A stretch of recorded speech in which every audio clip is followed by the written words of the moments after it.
Assalamualaikum warahmatullahi wabarakatuh.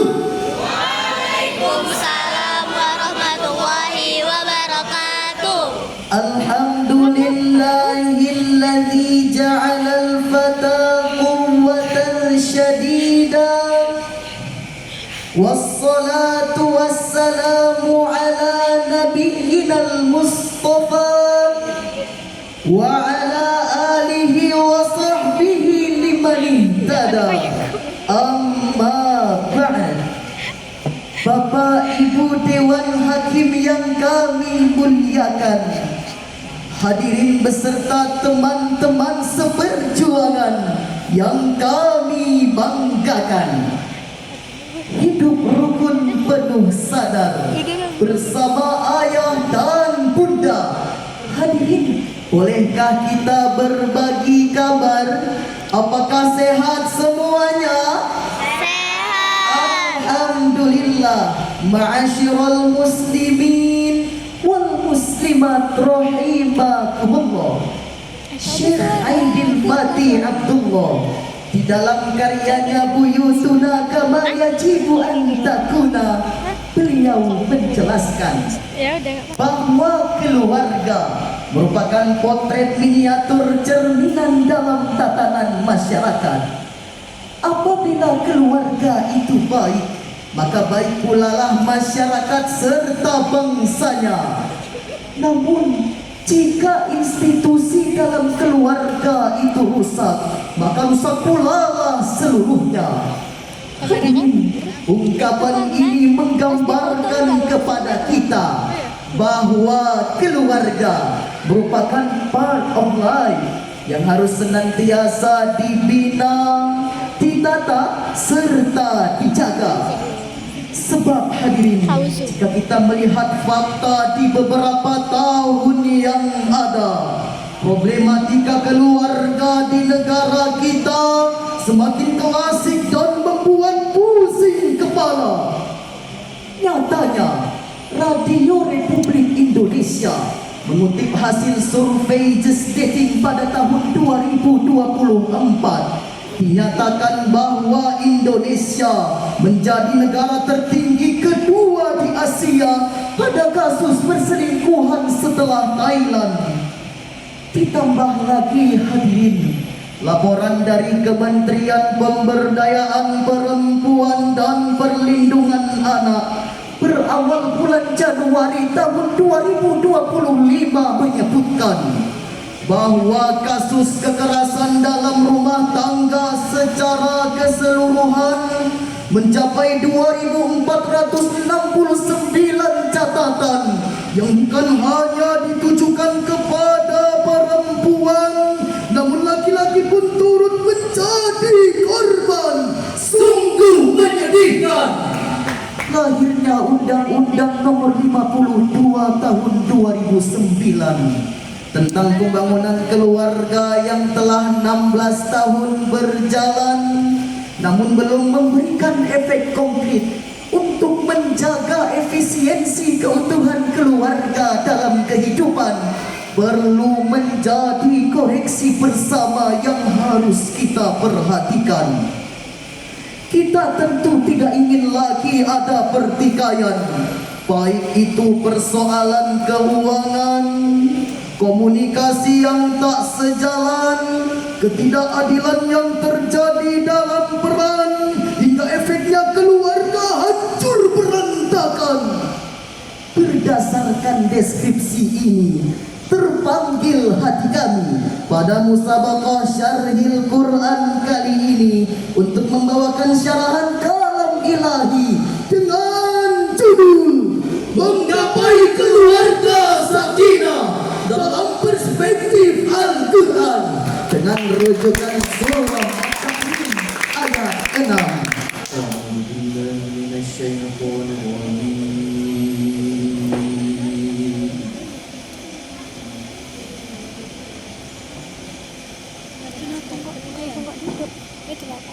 Bismillahirrahmanirrahim.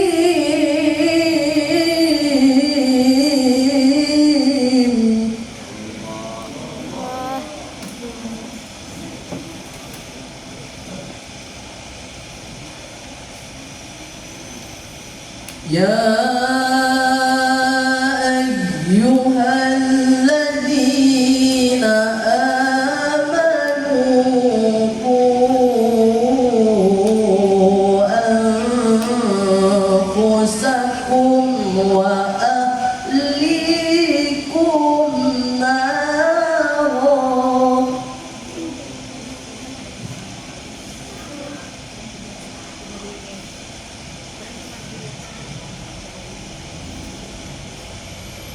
قوا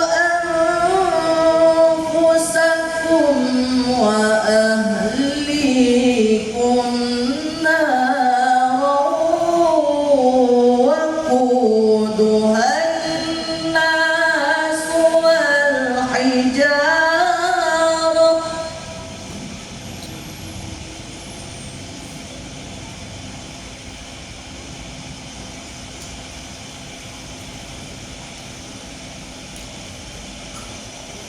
وقودها الناس والحجارة عليها ملائكة غلاظ شداد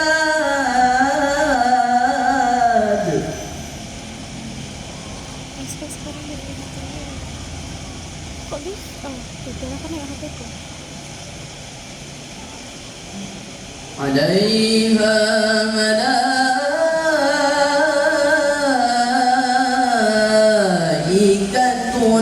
غلاظ شداد لا يعصون الله ما أمرهم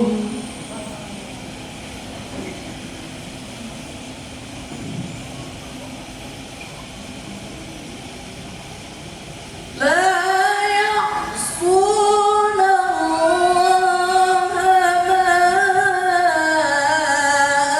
ما أمرهم ويفعلون ما يؤمرون.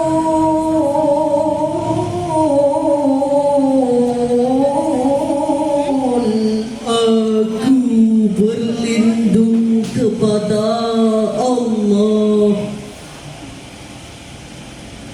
dari godaan setan yang terkutuk dengan menyebut nama Allah yang Maha Pengasih lagi Maha Penyayang. Wahai orang-orang yang beriman, jagalah dirimu dan keluargamu dari api neraka yang bahan bakarnya adalah manusia dan batu. Penjaganya malaikat-malaikat yang kasar dan keras, yang tidak durhaka kepada Allah terhadap apa yang Dia perintahkan kepada mereka, dan selalu mengerjakan apa yang diperintahkan. Ma'asyiral muslimin wal muslimat rahimakumullah. Syekh Bahauddin Abdullah Ibnu Aqil di dalam karyanya Syarah Ibnu Aqil juz 3 beliau menjelaskan bahwa pada pangkal ayat ini, jika kita kaji ke dalam gramatika bahasa Arab, Allah mulakan dengan harfun nida, yaitu huruf ya, untuk memanggil munada, baik dalam kondisi dekat ataupun dalam kondisi yang jauh, sebab ada informasi yang sangat penting. Imam Abu Hasan Ali bin Muhammad Habib Al-Mawardi di dalam karyanya Tafsir Al-Mawardi halaman 450, beliau mengutip perkataan Imam Ibnu Mas'ud, "Idza qala Allahu ya ayyuhalladzina amanu qala fa innahu khairun tu'maru bihi aw syarrun tunhiya anhu. Jika Allah Subhanahu wa taala berfirman dengan lafaz ya ayyuhalladzina amanu, maka simaklah dengan seksama, karena sesungguhnya ada perintah baik yang harus dilaksanakan dan ada larangan buruk yang harus ditinggalkan. Isyarat tersebut hadirin telah Allah titipkan melalui lafaz qu anfusakum wa ahlikum naro. Jagalah dirimu dan keluargamu dari api neraka.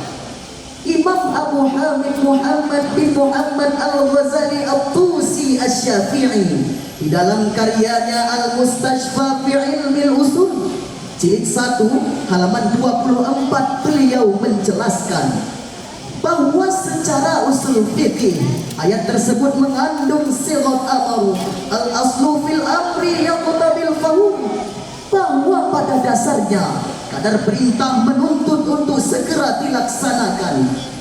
Inilah hadirin yang menguatkan Imam Abu Abdillah Muhammad bin Ahmad bin Abi Bakar Al-Qurtubi di dalam karyanya Tafsir Al-Qurtubi halaman 671 beliau menegaskan ku anfusakum bi afalikum wa ku ahlikum bi wasiyatikum. Jagalah dirimu dengan tingkah lakumu, serta jagalah keluargamu dengan wasiat ilmu agamamu. Demikian penjelasan dari ayat ini yang menegaskan kepada kita, khususnya kepada para orang tua, untuk selalu menjaga dan mendidik keluarga. Penerapan wasiat tersebut dimulai dengan hadirnya figur seorang ayah yang bertakwa dengan sikap bijaksana dan berwibawa, bersanding dengan ibu yang penyantun, lembut dan penuh tata krama. Karena prinsip yang kita pegang hadirin bukan hanya sekedar cita-cita, namun mengamalkan konsep al-ummu madrasatul ula wal abu mudiruha. Ibu adalah sekolah yang pertama dan ayah adalah pimpinannya, sehingga terwujudlah baiti jannati, rumahku adalah surgaku. Adalah keluarga, istana yang paling indah adalah keluarga, puisi yang paling bermakna adalah keluarga, mutiara tiada tara adalah keluarga. Selamat pagi emak, selamat pagi abah, mentari hari ini berseri indah. Terima kasih emak, terima kasih abah, untuk tampil perkasa bagi kami putra-putri yang siap berbakti. Ma'asyiral muslimin rahimakumullah. Modal dasar inilah hadirin yang menjadi kekuatan secara lahiriah maupun batiniah dalam menata sebuah keluarga untuk mendayuh bahtera rumah tangga menuju kepulauan kebahagiaan yang seutuhnya. Mari sama kita membuka hati dan mengetuk jiwa untuk memberhentikan krisis moralitas yang tampak di depan mata. Jangan ada lagi kita mendengar seorang ayah memperkosa anak kandungnya, Ibu kandung yang menjual anak gadisnya, bahkan anak yang tega membunuh orang tuanya. sungguh sadis negeri kita. Untuk itu mari sama kita kembali merenungkan firman Allah di dalam Al-Quran surah An-Nisa ayat 9. Kayaknya tadi kamu deh. 4:15. الذين لو تركوا kayaknya tadi aku loncat.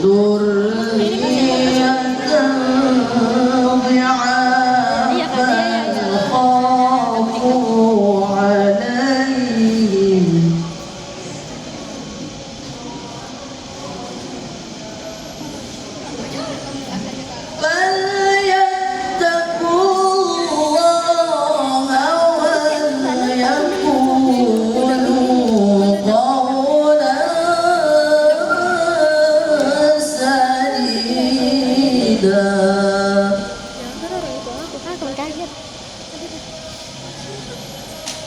فليتقوا الله وليقولوا قولا سديدا صدق الله العظيم.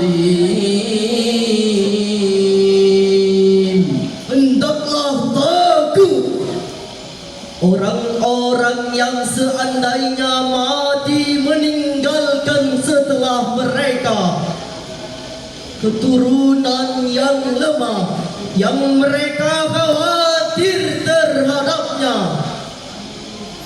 maka bertakwalah kepada Allah dan berbicaralah dengan tutur kata yang benar dalam hal menjaga hak-hak keturunannya. Maha benar Allah yang maha agung atas segala firman-Nya. Ma'asyiral muslimin wal muslimat rahimakumullah. Buya Haji Abdul Malik Karim Amrullah atau yang biasa kita kenal dengan Buya Hamka, di dalam karyanya Tafsir Al-Azhar beliau menjelaskan bahwa ayat ini bertujuan untuk memberikan peringatan kepada tiap-tiap keluarga agar jangan sampai meninggalkan dzurriyyatan dhi'afa atau keturunan dalam kondisi terlantar. Ma'asyiral muslimin wal muslimat rahimakumullah. Sebagai kesimpulannya bahwa dalam menggapai keluarga sakinah haruslah kita mengurangi sandwich generation yang bisa berdampak pada disease of adaptation.